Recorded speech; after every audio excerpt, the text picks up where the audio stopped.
المجتهدين ومقلدين من العلماء والأولياء والشهداء والصالحين وجميع مشايخنا ومعلمينا أن الله كما تبشر برحمة المغفرة ويعيد علينا من بركة وخصوصية ونفات وأسرار ما أمدني في الدين والدنيا والآخرة خصوصا شيخي ومشكورنا وسيدي المسلمين أهل الملابس ومشايخ ومسراني على ربي وأصولهم وفروعهم أن الله كم يقضي حاجتنا بكرامة أجمعين وحاجة الحاضر والحاضر أجمعين على هذه النية ولكتب صالح وإلى المصطفى ورسول الله صلى الله عليه وسلم. الفاتحة.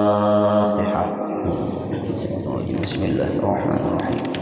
الحمد لله رب العالمين الرحمن الرحيم مالك يوم الدين إياك نعبد وإياك نستعين اهدنا الصراط المستقيم صراط الذين أنعمت عليهم غير المغضوب عليهم ولا الضالين آمين. بسم الله الرحمن الرحيم. الحمد لله رب العالمين والصلاة والسلام على أشرف الأنبياء والمرسلين سيدنا ومولانا محمد وعلى آله وصحبه وبارك وسلم أجمعين. رب اشرح لي صدري ويسر لي أمري واحلل عقدة من لساني يفقهوا قولي. Alhamdulillah wa syukurillah, setelah kita panjatkan syukur kepada Allah Subhanahu wa taala, di pagi yang penuh berkah ini kita masih ditakdirkan dalam kebaikan. Mudah-mudahan hidup kita selalu bernilai kebaikan, amin ya rabbal alamin. Kemudian kita sambung kembali pengajian kita, masih kita membahas dari doa yang kita baca setiap kita membaca tahiyat akhir, wa min syarri fitnatil masihid dajjal, dan aku berlindung kepada Engkau ya Allah daripada kejahatan fitnahnya Dajjal. Dajjal ada dua yang dikatakan oleh Rasulullah dalam hadisnya. Ada Dajjal yang muncul detik-detik terjadinya hari kiamat. Yang kedua, Dajjal yang muncul di masa kita. Siapa Dajjal yang dikatakan Rasulullah muncul di masa kita dan sudah disampaikan Rasulullah di masa Rasulullah, yaitu ulama ulama yang jahat. Berarti ulama ada dua, ada ulama yang menyelamatkan dan ada ulama yang menjerumuskan. Kenapa Bapak Ibu kita perlu dan wajib mengetahuinya? Supaya kita hidup punya pegangan. Ujar guru-guru kita, hidup tuh kalau belajar ilmu punya guru. Yang guru itu punya guru. Yang guru itu punya guru. Gurunya punya guru-guru sampai kepada Nabi kita, Nabi besar Muhammad sallallahu alaihi wasallam. Ibarat gerbong kereta api, walaupun kita paling belakang, tetapi gerbong kereta api kita paling belakang mengikuti gerbong kereta api yang di depan kita. Gerbong kereta api yang di depan kita mengikuti gerbong kereta api yang di depannya. Gerbong kereta api yang di depannya mengikuti yang di depannya sampai kepada yang paling depan. Apabila Bapak Ibu kita seperti itu di dalam kita memahami agama, perjalanan kita pasti satu rel. Kita akan ketemu nanti di stasiun walaupun beda gerbong. Nah, ini perumpamaan supaya kita yang hadir ini Bapak Ibu, niat kita hidup ingin selamat dunia akhirat. Kita harus punya pegangan. Kenapa guru? Maka kita harus punya pegangan karena apalagi di zaman kita, kalau kita tidak punya pegangan kita akan mengalami kebingungan. Kalau kita punya pegangan, kita bisa menghindari yang membingungkan dia dan yang menjerumuskan kita, yaitu yang disebut ulama su. Di antaranya tanda ulama yang menyelamatkan dan ulama yang menjerumuskan. Wa ilal fatawi la yakunu musari'an wa yaqulu is'al man yakunu ta'ahala wa abba ijtihadan la yakunu ta'yakunan wa ta'ayyunan wa yaqulu la adri idza lam yashula. Ulama yang menyelamatkan tandanya dia tidak langsung atau tidak segera menyampaikan hukum ini boleh, hukum ini haram, hukum ini wajib, hukum ini sunat, hukum ini mukrah, apa makruh, hukum ini boleh. Tidak langsung menyampaikan kepada hukum. Dia mempelajari kasus dulu. baru memunculkan hukum. Tidak boleh seseorang itu memahamkan ke masyarakat tentang hukum wajib, sunat, haram, makruh, mubah, kecuali dia memahami kasus. Ibarat kepolisian tidak boleh langsung memutuskan pembunuhnya si A. Ini adalah mati karena dibunuh, belum tentu. Ini mati karena gantung diri, belum tentu. Pasti orang-orang kepolisian tuh olah TKP dulu, jadi kita rekonstruksi. Nah ini Bapak Ibu, apalagi ulama tidak boleh mengatakan ini bid'ah, ini sesat, ini enggak ada hadisnya, ini enggak ada Qur'annya, ini enggak dilakukan Nabi. Semudah itu kamu memahami agama. Analisis yang mendalam. Ulama-ulama yang menyelamatkan, ulama-ulama yang berpikir beberapa kali lipat di dalam menyampaikan hukum wajib, sunat, haram, makruh, mubah, dan membuktikan hitam putihnya, dan membuktikan dalilnya, dan membuktikan kitabnya, dan membuktikan pengarangnya, dan membuktikan belajar beliau dari guru siapa. Kalau hanya dari Mbah Google referensi, kan sekarang ini kan Bapak Ibu Mbah Google, berarti kan itu mata rantai ilmunya sampai Mbah Google. Mbah Google dari Yahudi. Apa sih yang tidak bisa Bapak Ibu dicari di Mbah Google? Cari di YouTube, cari di Facebook, cari di Instagram, cari di Google, muncul. Karena orang ini Bapak Ibu rajin membaca Mbah Google, apabila berseberangan lawan dia, salah orang itu. Hati-hati, apalagi jadi guru, jadi ustadz, jangan ngomong dari Mbah Google. Seorang guru, ustadz, ulama ngomong dari referensi, dari kitab, Quran, hadis yang dia telah belajar dari guru yang ahli. Berarti ilmu seorang guru hanya menyampaikan ilmu gurunya yang hasil dari belajar, bukan hasil dari membaca. Bukan hasil dari Bapak Ibu menganalisa menurut pemahamannya sendiri. Itu bisa. Kalau seperti itu ilmu akan mengalami kesesatan terhadap umat Islam ini nanti. Kita buktikan. Ulun contohkan Bapak Ibu.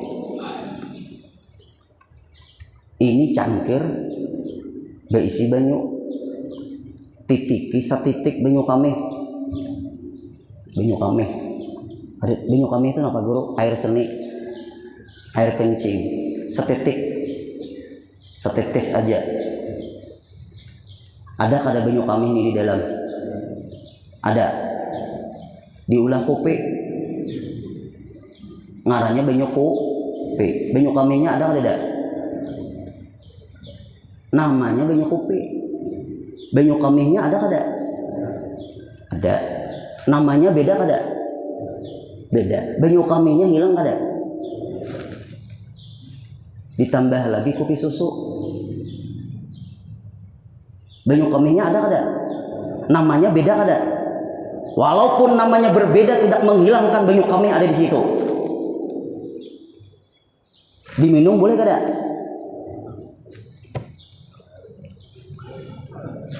Entah sarah kita kada ada punya pegangan. Hidup kada boleh terserah, nanti tekan neraka terserah juga. Kita punya prinsip, punya pegangan, punya ikutan.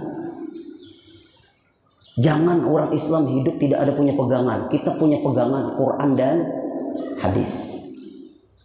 Apabila tidak ada Quran hadisnya, ikuti ulama yang ahli memahami Quran hadis. Ada dua lagi hukum setelah Quran hadis, ijma' dan qiyas.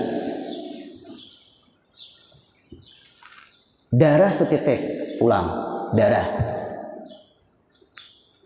dari badan kita setetes, letakkan ke sini. Diulah menyesatrop. Ada darahnya? Ada. Diulah menyesatrop. Setetes aja. Nang kayak orang main cucuk di sini kah Bapak Ibu? Nah, apa ngaranya tuh? Apa ngaranya nang cucuk di sini? Nggih. Nah, lalu periksa darah lah, cucuk. Anda kasih ini setetes sedikit lah. Lalu diulah banyu satrok. Darahnya ada kada? Tahulah pian ada darah di situ. Bercampur banyu satruk sudah. Tapi hukum berubah enggak? Tidak berubah. Bagaimana hukum minum banyu satruk sedangkan darahnya kada kelihatan lagi? Bercampur sudah. Apa hukumnya? Tetap tidak boleh. Karena itu ada najis. Kayak apa guru caranya? Jangan diminum. Lalu kembali kita masalah hukum. Kita nih Bapak Ibu pengajian. Ulun tidak menyerang siapapun. Kita pengajian. Ulun tidak menyerang, ulun tidak menyalahkan. Ulun hanya pengajian dan menyampaikan. Karena kadang-kadang pengajian kita ini kadang-kadang Bapak Ibu seperti ulun menyerang seseorang. Jangan. Kita mempelajari kebenaran, kemurnian, keaslian ajaran Islam. Jangan diarahkan ulun menyerang kepada siapapun. Minta maaf yang hadir. Apabila pian Pak Ibu di hati ada dianggap ulun menyerang seseorang, Guru Din menyerang si Ano, Guru Din menyerang pemerintah, Guru Din menyerang si Ano, pian gosip hati, pian berurusan lawan ulun. Berarti pian menggosip ulun di hati pian, buruk sangka pian, berurusan pian lawan ulun. Karena yang tahu urusan hati pian Allah.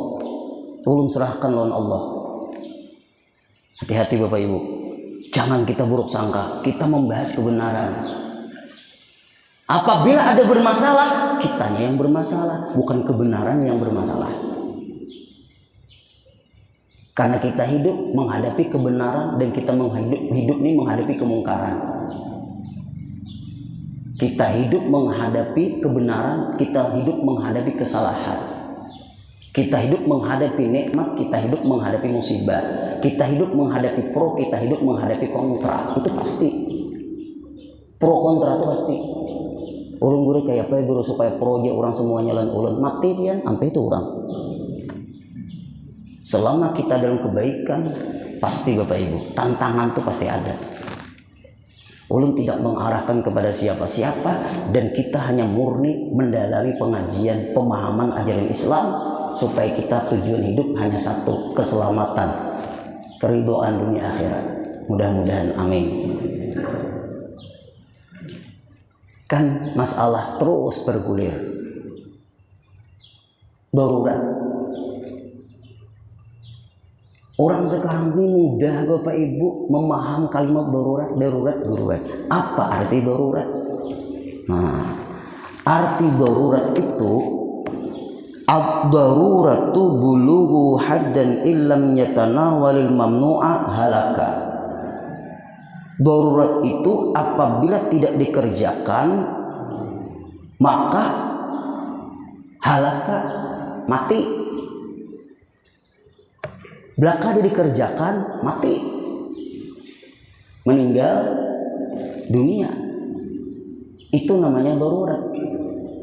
Ada orang istrinya hamil Pak Ibu, sakanya mengidam hendak memakan daging babi. Anu guru bini ulun guru hendak mengidam pang guru apa jadi kayak apa ya guru hendak memakan daging babi guru kayak apa guru boleh? Kada boleh. Kada darurat lah guru. Darurat dia soalnya nyamannya bapak di darurat. Darurat jangan disesuaikan menurut selera. Tidak boleh. Darurat itu murni. Kalau tidak bisa dilakukan lagi meninggal dunia. Artinya jalan terakhir. Tidak ada jalan lain lagi. Baru muncul kalimat darurat. Bapak Ibu, bini mengidam hendak memakan daging babi. Kada darurat lah guru. Nah nyamannya karena orang jadi maling menyuntan pati wakaf masjid darurat pang. Nah, seenak itukah mengata darurat? Karena bubuhan warung jeblay anak ulun banyak guru dinai. Laki ulun guru dinai mencerai ulun. Tapak saya ulun mau ngkosi anak guru dengan jalan nang kaya ini darurat. Ujar bubuhan nang katujuh ka orang jablay darurat juga. Nyamannya ngomong darurat. Darurat itu pengkajian yang mendalam. Gak bisa berdalil darurat terus. Jangan sampai darurat itu dimunculkan karena ada harta yang diberikan. Jangan darurat itu dimunculkan karena jabatan yang akan disiapkan. Jangan ngomong darurat itu karena perempuan yang akan disiapkan. Tidak boleh memunculkan kalimat darurat karena jabatan, karena harta, karena perempuan yang disiapkan. Tidak boleh. Nah, Bapak Ibu, jelaskah sudah? Upaya kita yang hadir tahu ad-daruratu bulughu haddan idza lam yatanawwal mamnu'ah halaka.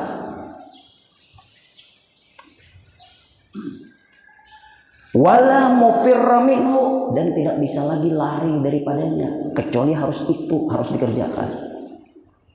Itu baru darurat. Ada orang bulan puasa hendak ke Palangkaraya, guru. Kalau kita bulan puasa tuh guru boleh kalau guru berbuka. Kalau uzur tinggi, tapi uzur nang kayak apa dulu? Nah, jangan iya uzur nang kayak apa dulu? Kan guru kita hendak melakukan perjalanan jauh guru.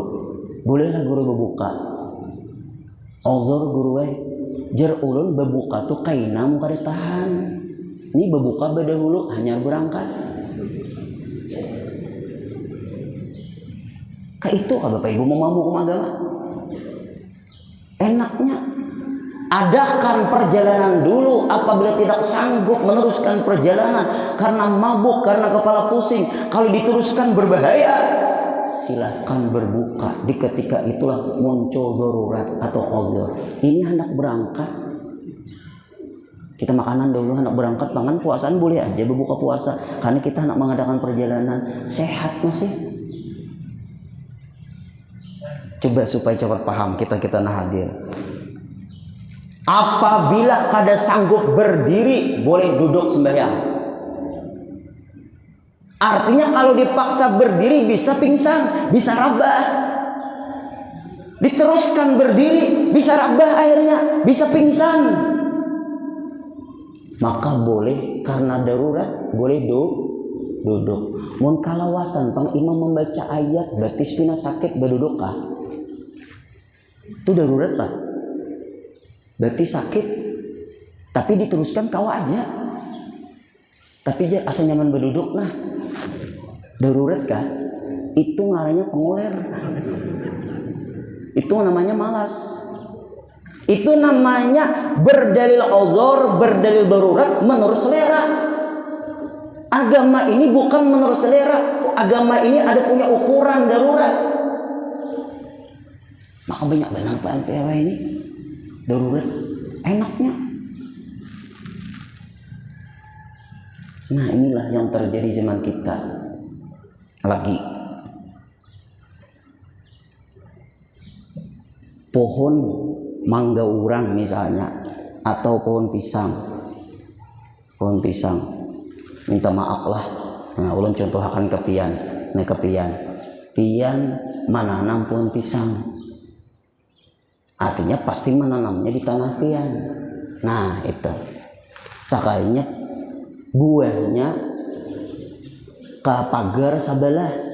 Nah, ke pagar Bapak Haji Suhaimi, minta maaf ulun lah, mencontohkan.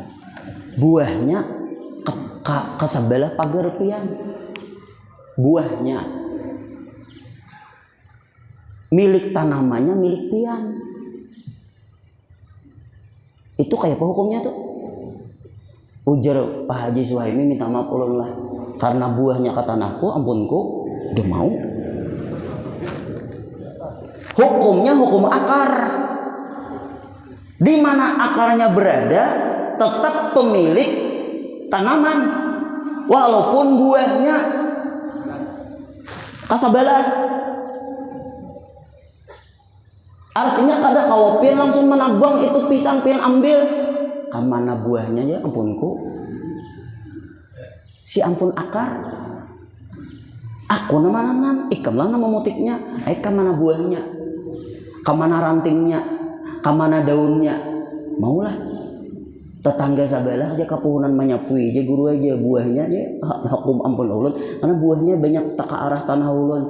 Tetap tuh buah pemilik tanah. Maka banyak benar wah ini datang ke rumah. No, ma ambili. Babagi boleh kalau tetangga nang pemilik tanaman itu menyuruh. Makanya betetangga orang pamalar ini malih.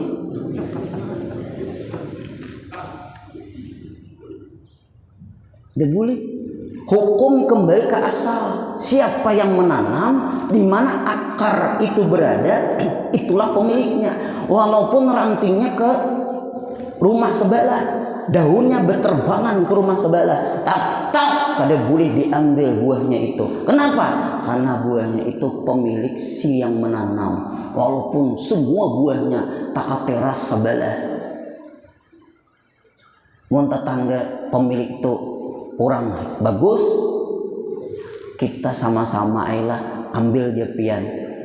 Karena tanaman itu ya tak ke tanah pian lah, inya tak kasih situ. Oh iya kak, terima kasih banyak. Kasihan juga pang pian biasa sapu. Nah, untungnya terima kasih banyak. Sakanya mau ambil sekampil.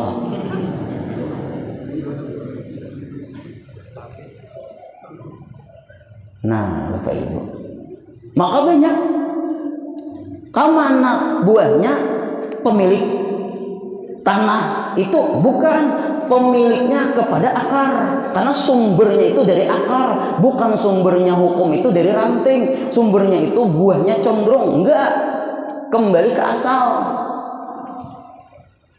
Maka banyak nih Pak Ibu, mungkin kapuhunan menyapui aja guru ada apa-apa kapuhunan, maklum lah pian tetangga. Si ampun tanah nih juga minta maaf lah mananam perbatasan. Nah pulang kada menyalahkan pian, kada contoh ranting kada kau disalahkan, buah tidak bisa disalahkan, itu alami pohon itu tumbuh, bukan diatur. Yang diatur itu tanamannya. Berarti kembali kepada aturan asal, bukan kepada ranting. Karena ranting itu tidak mungkin ada kalau tidak ditanam. Berarti hukumnya kepada akar. Di mana akar berada, itulah hak pemiliknya. Nah, Bapak Ibu, berat kalah. Banyak. Dan boleh Bapak Ibu langsung memadahkan, boleh, tidak boleh. Kembali lagi ke pelajaran. Al-Quran muncul, faqtul musyrikina haitsu wajadtumuhum. Bunuh orang musyrik dimanapun kau bertemu dengan orang musyrik. Ya Pak, masa parang jawab ya. Quran memerintahkan faqtul musyrikina haitsu wajadtumuhum. Bunuh orang musyrik dimanapun kamu ketemu orang musyrik. Bulikan ini masa parang kah? Teliti dulu ayat ini turunnya di mana, masalahnya apa, sebabnya apa, lalu diarahkan. Oh, ini ayat di ketika perang berkecamuk, perang karena diserang orang Islam. Turun perintah Allah, faqtul musyrikin haitsu wajadtumuhum. Semangat orang Islam di ketika itu perang melawan orang musyrik, melawan orang kafir. Di ketika itu perang berkecamuk. Ayat itu turun di ketika perang berkecamuk. Mun wah ini Bang, mun memaham ayat ini, bulikan ke rumah, maulah bom. Nah ini nih Bapak Ibu, gara-gara memaham Quran kada berguru. Hati-hati, ayat Al-Quran tidak boleh dipaham sembarangan keluarga. Kita harus ikuti orang ahli memaham. Siapa mereka itu Bapak Ibu? Di fikih Imam Hanafi, di fikih Imam Maliki, fikih Imam Syafi'i, fikih Imam Hambali. Hanya 4 ulama besar terkenal di dunia inilah yang ahli menggali, mengupas Quran dan hadis, memunculkan hukum. Hanya 4 orang. Sulit menandingi yang 4 ini karena ilmunya bagaikan samudra yang tidak ada dasar. Kita wah ini langsung memaham Quran, marakit bom boleh kan? Hati-hati. Makanya kada boleh langsung menyampaikan hukum kecuali analisis dulu. Daerah Tambak Anyar, ini fakta. Tambak Anyar itu kan daerah Martapura. Orang nih bapak ibu hamil sendiri. Hamil sendiri artinya hamil sendirinya. Berpacaran kadainya nih. Punya suami enggak, tapi hamil. Mama abahnya orang baik-baik juga, orang ini orang baik juga. Datangan ke rumah. Hamilnya 1 bulan. Ketika dites spek itu, tes spek positif. Karena kada haid, sedangkan biasa sebulan tuh haid. Lalu ke dokter kandungan terkejut. Mbak positif hamil, alhamdulillah, kata dokter. Langsung pucat ke rumah ulun. Bujurkah Ikam ini kada punya pacar? Ikam apabila salah menjawab, hukumnya bermasalah juga akhirnya. Inggi guru kada ulun guru macam-macam nangis ini itu. Dalam hati ulun mimik jeneng ini. Ternyata abahnya tokoh masyarakat Bapak Ibu. Anak ulun nih guru, alhamdulillah guru, minta maaf. Bujur, inggih guru. Apabila Ikam bujur, apa yang Ikam sampaikan ini, aku akan menyampaikan hukum. Berani Ikam bersumpah demi Allah? Apabila Ikam bersumpah demi Allah, Ikam berani, sedangkan Ikam berdusta, wajib benar, Ikam wajib masuk neraka. Karena Ikam pencemaran nama baik Allah Subhanahu wa Ta'ala. Orang yang bersumpah demi Allah itu berbahaya Bapak Ibu. Kalau berdusta bahaya, wajib masuk neraka. Nama pian aja dijual orang kayak apa pian, tapi kada bujur kayak apa? Nama pian dipakai orang, tapi kada benar. Bagaimana pian? Kada terima kalau apalagi Allah berdusta lagi. Ikam wajib masuk neraka apabila Ikam bersumpah demi Allah tapi Ikam berdusta. Ulun guru demi Allah, ulun bersumpah demi Al-Quran dan semuanya guru, ulun tidak pernah melakukan apapun guru. Bujur, ya. Ikam mandi ke sungai, inggih guru, mandi ke sungai. Jamban, iya. Tergambar kasus. Mungkin orang di jamban di muka, onani, spermanya larut, hanya Ikam bebesuh. Nah, Jisidin pas.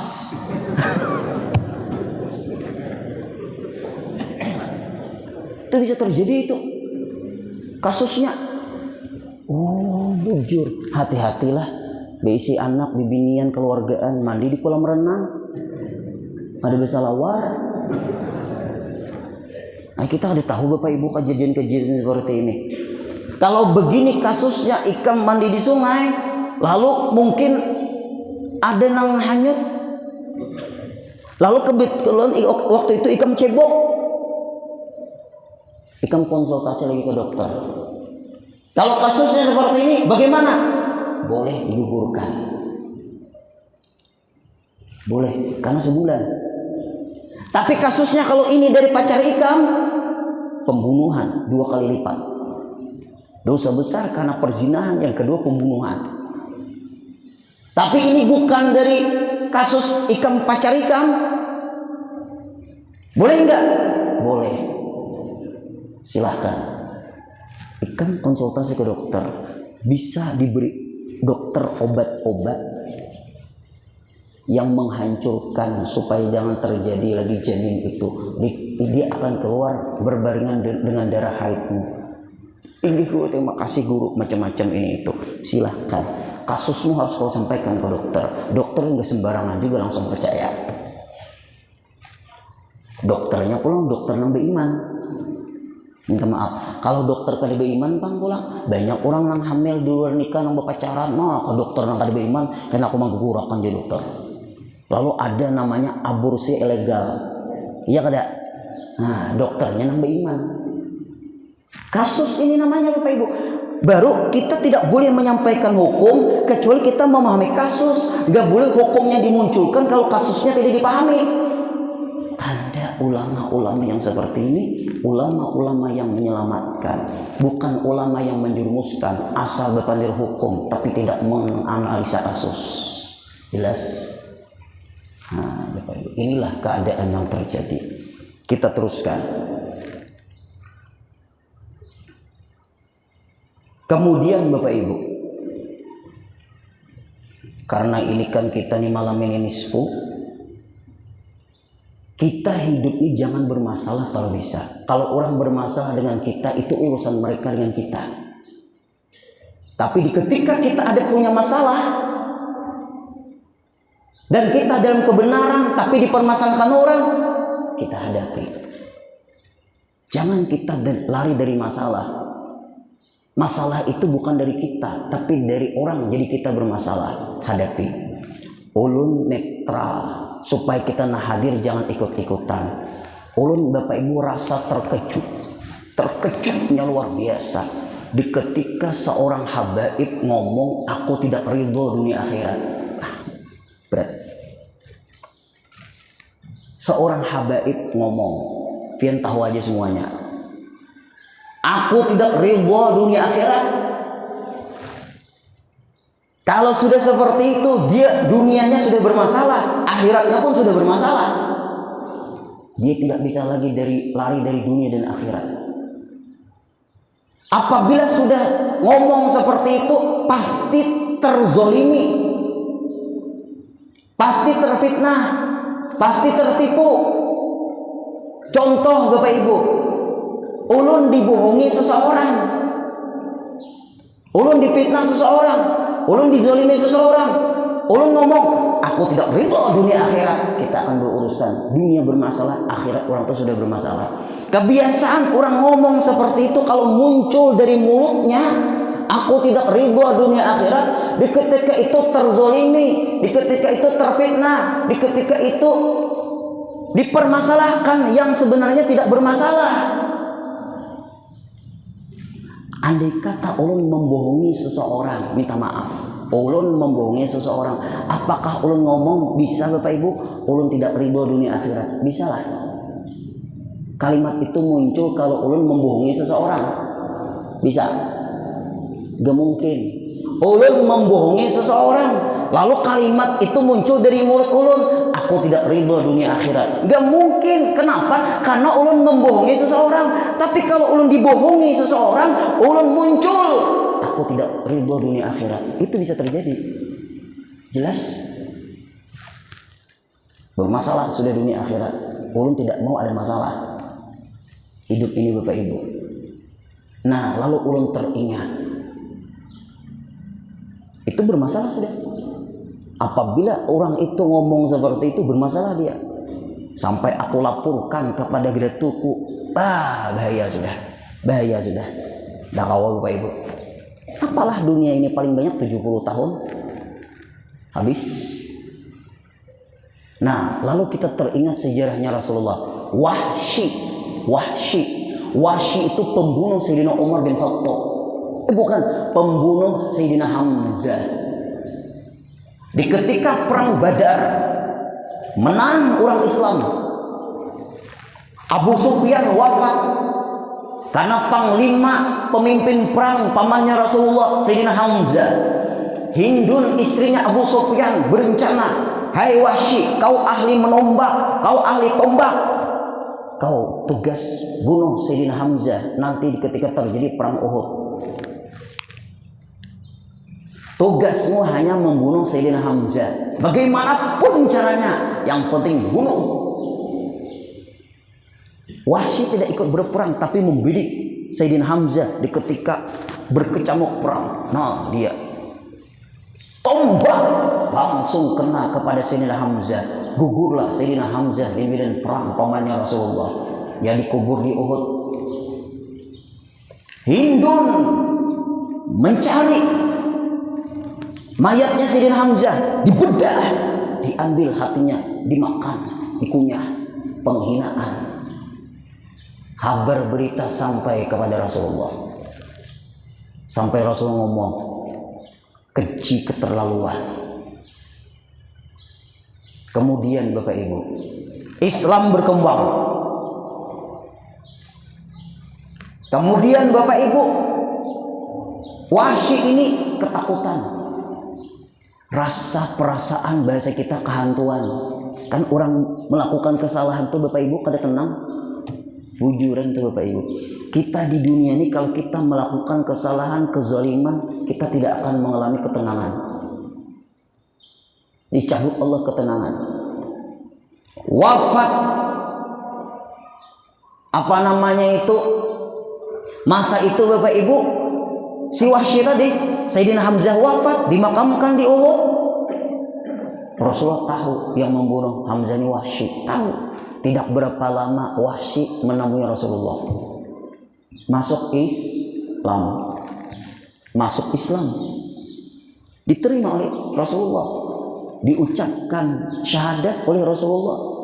Tapi Rasulullah ngomong, kamukah yang membunuh pamanku Sayyidina Hamzah? Iya ya Rasul, aku maafi. Tapi jangan lagi dekat denganku, jangan lagi ketemu sama aku. Ayo. Nabi sudah ngomong seperti itu. Kau tidak, jangan lagi kau ketemu aku, kau jangan lagi dekat denganku. Kenapa ya Rasulullah? Ulun sudah masuk Islam. Karena apabila aku melihat kamu, aku teringat pamanku Sayyidina Hamzah. Aku teringat kau membunuh pamanku. Jangan lagi kau dekat dengan aku, jangan lagi kau mendekati aku, jangan lagi kita ketemu. Silahkan kau Islam, aku maafi, tapi tolong jangan lagi kau dekat denganku, dan usahakan jangan lagi engkau dilihat aku. Kayak apa? Kayak apa Bapak Ibu? Kalau seperti itu Rasulullah kayak apa? Dia sudah masuk Islam, tapi dia dimaafi oleh Rasulullah. Tapi Rasulullah, jangan lagi kau dekat denganku, jangan lagi kau terlihat oleh aku. Aku tidak mau melihat kamu. Tolong kau menghindar dari penglihatanku. Karena apabila aku lihat, aku melihat di mukamu ini pamanku Sayyidina Hamzah. Kalau begitu Rasulullah kayak apa? Nah Bapak Ibu, jangan. Akhirnya Bapak Ibu, Wahsy menghindar dari Rasulullah. Dia sudah Islam, dimaafi, tapi Rasulullah ngomong seperti itu. Jangan lagi kau dilihat oleh aku, silahkan kau kerjakan ajaran Islam. Aku maafi, tapi tolong jangan lagi kau dilihat oleh aku, karena aku teringat pamanku yang kau bunuh. Lihat Bapak Ibu, hendak nangka itu ke di akhirat, masuk surga juga misalnya. Karena Wahsy merasa punya salah besar. Akhirnya Bapak Ibu wafat Rasulullah. Teringat dengan kata-kata Rasulullah. Selalu teringat, jangan lagi melihat aku, jangan lagi aku melihat kamu. Hindari penglihatanku di ketika aku melihat kamu. Tolong itu wahai Wahsy, silahkan. Bapak Ibu, kayak itu kalau sudah kayak itu Rasulullah. Makanya kita hidup ini apalagi habaib, apalagi ulama, aku kan ridho dunia akhirat lah, tahalang sudah masuk surga. Hasanul Basri nangisnya luar biasa di ketika orang tuanya meninggal dunia, ibunya meninggal dunia, luar biasa menangisnya. Lalu ditanya oleh para sahabatnya Hasanul Basri, kau ulama besar, kau mendidik kami sabar, kau mendidik kami ridho. Kenapa di ketika orang tuamu meninggal dunia kamu seperti menggerung menangis? Jadi kita tuh menangis menggerung seperti berlebihan enggak? Menangis terseduh-seduh. Kenapa? Aku tidak menangisi karena wafatnya ibuku. Aku bukan tidak ridho dengan takdir yang Allah sudah jadikan, tapi pintu surga bagiku tertutup karena orang tuaku meninggal dunia. Pintu surgaku tertutup karena orang tuaku meninggal dunia. Ya Allah. Akhirnya kembali kepada Wahsy. Zaman Sayyidina Abu Bakar, banyak orang mengaku jadi nabi palsu. Wahsy Bapak Ibu menjadi pemimpin perang di zaman Sayyidina Abu Bakar, memberantas nabi-nabi palsu. Ingin disayangi Rasulullah. Gugur di medan perang Wahsy karena menumpas nabi-nabi palsu. Inilah Bapak Ibu ada hadis dari sahabat yang juga digambarkan oleh Rasulullah, yang membunuh Sayyidina Hamzah, yang dibunuh masuk surga, yang dibunuh masuk surga yaitu Sayyidina Hamzah, yang membunuh juga masuk surga, ia Wahsy. Jelas kan? Yang dibunuh masuk surga, yang membunuh masuk surga. Ternyata pengorbanannya luar biasa Bapak Ibu, supaya kita diridhoinya oleh Rasulullah. Apalagi kita diridhoi habaib, diridhoi ulama, sudah luar biasa. Oleh sebab itu tidak boleh kita ngomong hukum kecuali analisis yang mendalam. Dan malam ini amalkan la ilaha illa anta subhanaka inni kuntu minal zalimin 2375. Siapa yang mengamalkan ini amalan, kata Rasulullah, laqad kana du'a'u akhi Yunus ajiban.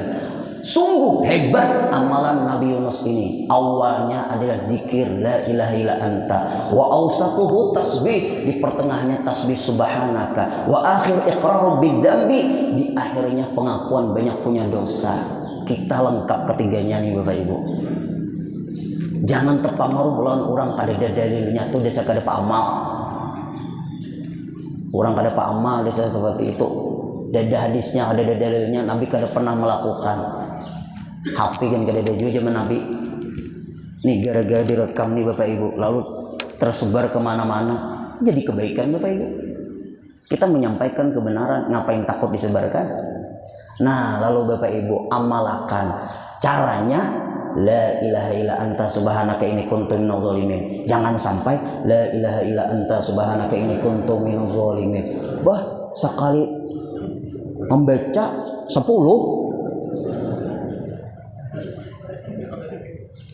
mengatiknya nangka ini la ilaha illa anta subhanaka inni kuntu minaz zalimin, la ilaha illa anta subhanaka inni kuntu minaz zalimin, la ilaha illa anta subhanaka inni kuntu minaz zalimin, la ilaha illa anta subhanaka inni kuntu minaz zalimin 33. Nah aja malaikat mukar nakir culas nangin curang dia rakib atik ini.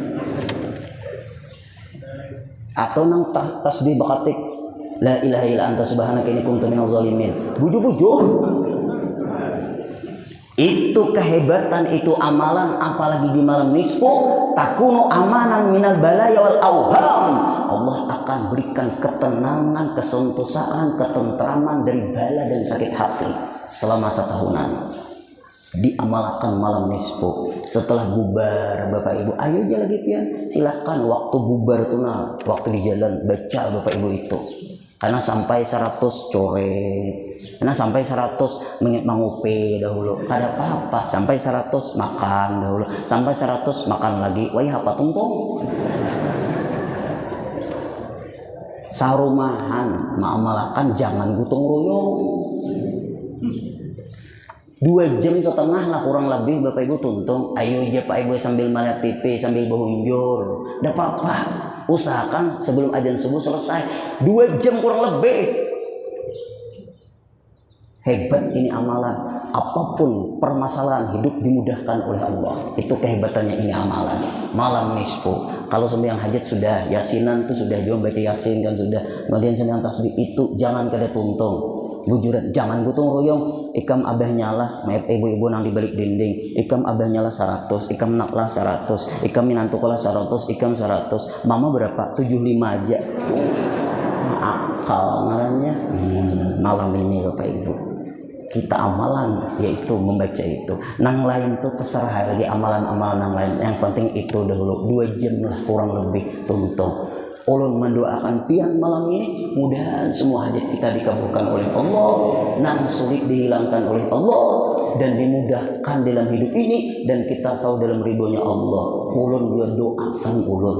Nah cukup sampai di sini dahulu. Mudahan apa yang disampaikan pagi hari ini mudah-mudahan menambah kekuatan kita memahami agama ini, agar kita di dalam keselamatan dan ridhonya Allah. Amin ya rabbal alamin. Al-Fatihah. Alhamdulillahirabbil alamin arrahmanir rahim maliki yaumiddin. Iyyaka na'budu wa iyyaka nasta'in ihdinas siratal mustaqim siratal ladzina an'amta 'alaihim ghairil maghdubi 'alaihim waladdallin. Amin. Bismillahirrahmanirrahim. Alhamdulillahi alamin wassalatu wassalamu ala asyrafil anbiya'i wal mursalin sayyidina wa maulana Muhammad wa ala alihi wa sahbihi wa barik wa sallam ajma'in. Allahumma ja'alna ya Allah wa ya jami'il hadirin wal hadirat sihhatan fi taqwa wa tula umrin fi husni amal bi rahmatika ya arhamar rahimin. Allahumma ja'alna wa li jami'il hadirin wal hadirat min ibadika as-salihin واحشرنا في زمرة عبادك المقربين وارزقنا خير الدارين واحفظنا من شر الكونين برحمتك يا أرحم الراحمين. صلى الله على سيدنا محمد وعلى آله وصحبه وسلم والحمد لله رب العالمين.